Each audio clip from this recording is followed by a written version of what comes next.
जय जगन्नाथ बंधुगण लीना एंड सानू ब्लॉग को आपण मानक स्वागत। आसंतु बंधुगण आज जानिबा कुमार पूर्णमी ओषा आमे किपरि पालन करुछे आउ तार पूजा विधि। कुमार पूर्णिमा कुमारी झियो माने ही पूजा करिथांती। भाद्रव मासरे आमे खुदुरुकुणी ओषा रविवार को रविवार करिथाउ। भाद्रव मास शेष हेबा परे बा शेष पूर्णमी दिन बासी दिन ठू आमे जह्नि ओषा आरंभ करिथाउ। एही जह्नि ओषा शेष हेब आश्विन मास पूर्णमी दिन।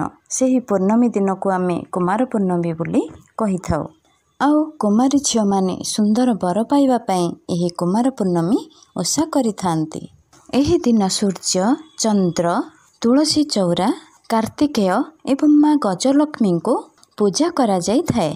कार्तिकेय परि सुंदर उज्ज्वल दिव्य पुरुष परि कुमारी झियो माने बर पाइबा पई एही कुमार पूर्णमी पूजा करिथांती एवं जह्न परि उज्ज्वल सुंदर बर पाइबा पई जह्न को पूजा करिथांती। कुमार पूर्णिमा दिन प्रभातरु उठी झियो माने पूजा करंती एवं आंजुली मध्य टेकी थांती।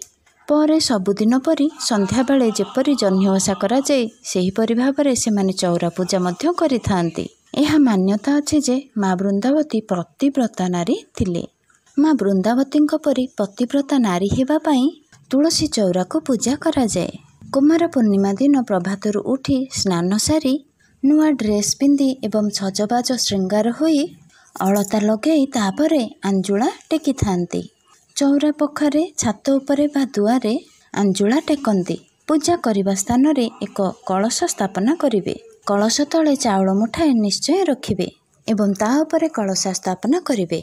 आंब डाल फूल धूप नड़िया दीप आदि निहाती लगाइबा।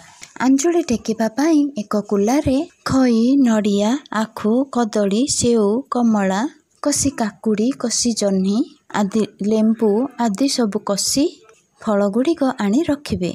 पूजा स्थान रे एक दीप निहाती लगाइबे। आंजुली टेकिबा पाई एक कुलारे खई नड़िया कसी काकुड़ी कसी जह्नि आखु लेंबू आदि सजाड़ी रखिबे।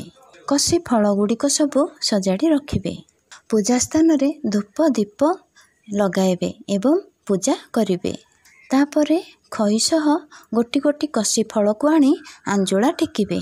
आंजुला टेकी सारिबा परे दीपरे बंदापना करिवे। सेही दिन तुम मानक अंचल रे जदि उपवास करिवार प्रथा अछि ताहाले उपवास निहाती करिवे। गोटे गोटे पटे तो पूरा निर्जल उपवास करंती। चांद देखिला परे ही खाआंती एवं जहार उपवास करिवार प्रथा नाही से माने खाई पारिवे। अरुआ भोजन खाई रही पारिवे। उषना आमिष एवं पियाज रसुण खाइबे नाही। तुलसी पूजा पाई तुलसी चौरा को सजाई देवे। तुलसी चौरा भल भाबरे सफा करी शंखा एवं सालुकना तुलसी चौरा रे लगाइबे। सिंदूर लगाइबे। पंच मुरुजरे मुरुज देबे। मुरुज चिता मुरुज पकाइबे। संध्या बेले पूजा पाई चांद भोग प्रस्तुत करिवे।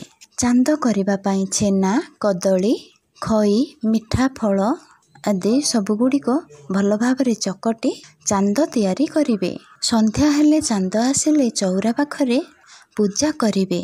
चौरा मूल चिता झोटी पकाई कलश स्थापना करी धूप दीप देई पूजा करिवे। शेष रे माँ वृंदावती को बंदापना करिवे। आउ गोटे कथा जानिछंती बंधुगण माँ एही कुमार पूर्णमी रे माँ वृंदावती को निहाती जह्नि फूल रे ही पूजा करा जाई थाए। जह्नि फूल रे ही सजाई दिया जाई थाए एवं चांद पूजा करिवे। गोटे नड़िया मध्य बाड़ाई भोग करिवे। भोग पाई चकटी थिबा चांद को एक चांदर आकार दे ताको चांद पाखरे भोग लगाइबे। मान्यता अछि जे चांद भोग को जदि चंद्र पाखरे खाइबो ताहा हेले बुढ़ा बर मिलिबो। सेथिपाई चांद भोग को घरे कबाट देई कबाट कोण रे खाई थांती। कुमारी झियो माने खुशी मन रे आनंद रे एही कुमार पूर्णमी उत्सवटी पालन करि थांती। पूजा सरिबा परे निज निज सांग मानंकु चांद भोग खुआई थांती एवं चांद बसी थांती। तापरे विभिन्न प्रकार खेल खेली थांती जेपरिक पुची बोहुचोरी लुचकाड़ी यही सब खेल मान खेली थांती। बंधुगण आशा करुच्ची आपण मानक मोर ही कुमार पूर्णमीर भिडियोटी आपण मानक मन को छुई जदि आपण मानक मन को छुई एवं भल लगी ताहले मोर चैनल को जो माने नुआ अच्छे से माने गोटे गोटे सब्सक्राइब करंतु बेल आइकन दबाइवा को जमा भी भूलंतु नहीं कहीं जेकोसी वीडियो आपण मानक पाखु छाड़ी सर्वप्रथम नोटिफिकेशन टी जाई पहुँची पार आ लाइक सब्सक्राइब शेयर करने को जमा भी भूलें रोचे बंधुगण जय माँ मंगला जय माँ वृंदावती जय जगन्नाथ।